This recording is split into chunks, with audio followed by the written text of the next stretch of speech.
Bonjour tout le monde. Alors, je vais lire les mots qui sont écrits et donner la nature des mots qui sont soulignés.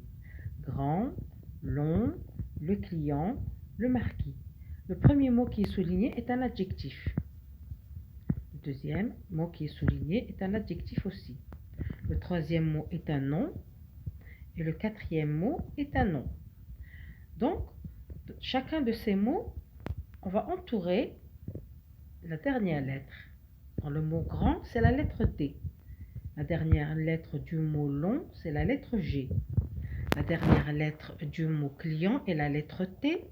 Et la dernière lettre du mot marquis est la lettre S.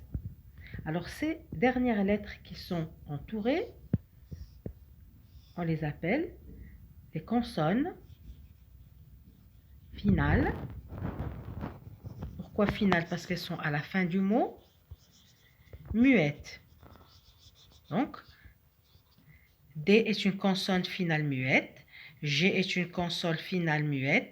T est une consonne finale muette. Et S est une consonne finale muette. Donc la leçon d'orthographe d'aujourd'hui a pour titre les consonnes finales muettes. Pourquoi on les appelle muettes? Parce qu'elles ne se prononcent pas. Alors, voici les mêmes mots: grand, long, un client et un marquis. Alors, on va donner le féminin de chacun de ces mots. Grand, le féminin de grand, c'est grande, avec E. Le féminin de long, c'est longue. Le féminin de un client, c'est une cliente. Et le féminin de un marquis, c'est une marquise. Alors, ici, la lettre D ne se prononce pas. Mais lorsqu'on met ce mot au féminin, la lettre D se prononce grande. On sait qu'il y a un D à la fin du mot grand. Long, alors la lettre G ne se prononce pas. Mais lorsqu'on met cet adjectif au féminin, eh bien, la lettre G se prononce longue. On entend le G, on sait qu'il y a un G à la fin du masculin, de l'adjectif long. Maintenant, client, prononce pas la lettre T. Mais lorsque ce mot est au féminin, eh bien, on sait qu'il y a un T à la fin parce que avec le E, on prononce T, cliente. La même chose pour le nom marquis. La lettre S ne se prononce pas, mais lorsque ce mot est au féminin, on prononce et on sait qu'il y a, on prononce marquise et on sait qu'il y a un S à la fin du nom marquis au masculin. Bien. Donc, à retenir, pour connaître la consonne finale muette d'un adjectif ou d'un nom, on écrit le mot au féminin. On écrit le mot au féminin, comme on a vu ici, comme on a vu ici, on a mis l'adjectif grand au féminin, long on l'a mis au féminin, client on l'a mis au féminin et marqué au féminin, et on a prononcé la lettre D, G, T et S qui s'écrit au masculin et qui ne se prononce pas. Donc, je vais lire ces noms et entourer la lettre finale muette. La dent, j'entoure le D à la fin de dent. Le repos, j'entoure la lettre S qui est la lettre finale muette qui ne se prononce pas. Le rang, j'entoure la lettre G qui ne se prononce pas. Et le galop, j'entoure la lettre P qui ne se prononce pas. Donc, je vais trouver un mot de la même famille de la dent pour connaître quelle est cette lettre finale qui ne se prononce pas. Alors, la dentition. Il y a d'autres mots de la même famille de dents, mais j'ai choisi la dentition. Et maintenant, je sais qu'il y a un T à la fin de dent et qui se prononce ici dans la dentition. Le repos. Alors, un mot de la famille de repos, se reposer. J'entoure ici la lettre S qui est muette dans le mot repos qui est au masculin. Donc, je sais qu'à la fin de repos, il y a un S. Le rang, j'écris un mot de la famille de rang, ranger. Donc, j'entoure la lettre G qui est muette ici dans le mot rang. Le galop, je trouve un mot de la famille de galop, c'est galoper. Galoper. Alors, j'entoure la lettre P dans le verbe galoper, qui est la lettre muette dans le mot galop. Donc, ici, on a trouvé des mots de la même famille et entouré la lettre finale muette qui est dans le mot au masculin. Donc, ce que l'on va retenir, que peut-on faire pour connaître la consonne finale muette d'un nom?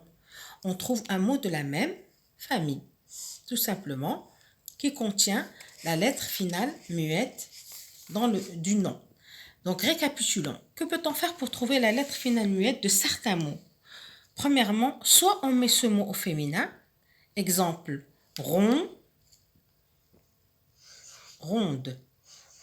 On sait que la lettre D, qui est prononcée dans le nom, dans l'adjectif au féminin, c'est elle qui est la lettre finale muette dans l'adjectif rond au masculin. Deuxièmement, soit on trouve un nom de la même famille. Exemple, un arrêt, arrêter. Donc, dans le mot arrêter, je prononce le T qui est la lettre muette dans le nom au masculin. Alors, on a schématisé le mémo. Pour connaître la lettre finale muette d'un mot, soit on écrit ce mot au féminin ou on trouve un mot de la même famille. Bien, nous avons ici deux exercices d'application. Écris ces adjectifs en masculin. Alors, vous avez ici précise, haute, légère, lente, mauvaise, froide. Tous ces adjectifs-là sont au féminin.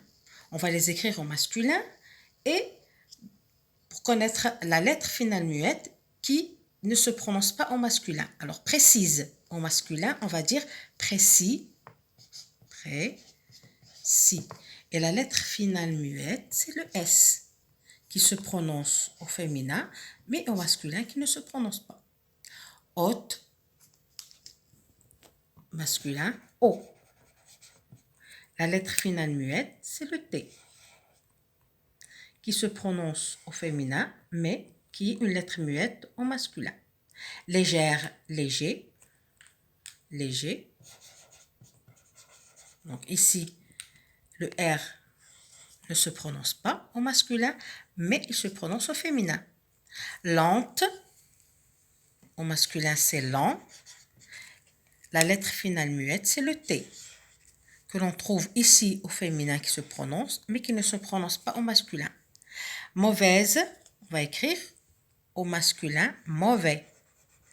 Et la lettre finale muette, c'est le S, qui se prononce ici au féminin, mais qui ne se prononce pas au masculin. Froide au féminin, froid au masculin. On trouve ici la lettre finale muette, c'est le D, qui ne se prononce pas au masculin, mais que l'on trouve au féminin qui se prononce. L'exercice d'application suivant. Écris la lettre finale muette au nom. Alors, se reposer, le repos. La lettre finale muette, c'est le S, que l'on trouve ici, dans le nom, dans le mot se reposer, mais pas dans le nom. Il ne se prononce pas ici. Marchander, le marchand. Alors, la lettre finale muette, c'est le D, que l'on trouve dans le verbe marchander. Et une literie, un lit, on va écrire le T, qui se trouve ici dans le mot literie et qui ne se prononce pas dans le mot lit. Alors, voici les devoirs pour le 20 mai. Écrire dans le cahier de leçons le mémo 22 d'orthographe, page 218 du manuel croque-feuille. Deuxième étape, faire les exercices 1, 2, 3 et 4 de la page 189 dans le manuel croque-feuille. Alors, c'est la fin de ce cours d'orthographe qui a pour titre les consonnes finales muettes. Je recommande à tous les élèves de visualiser cette vidéo à plusieurs reprises pour mieux discerner la leçon. Bon courage.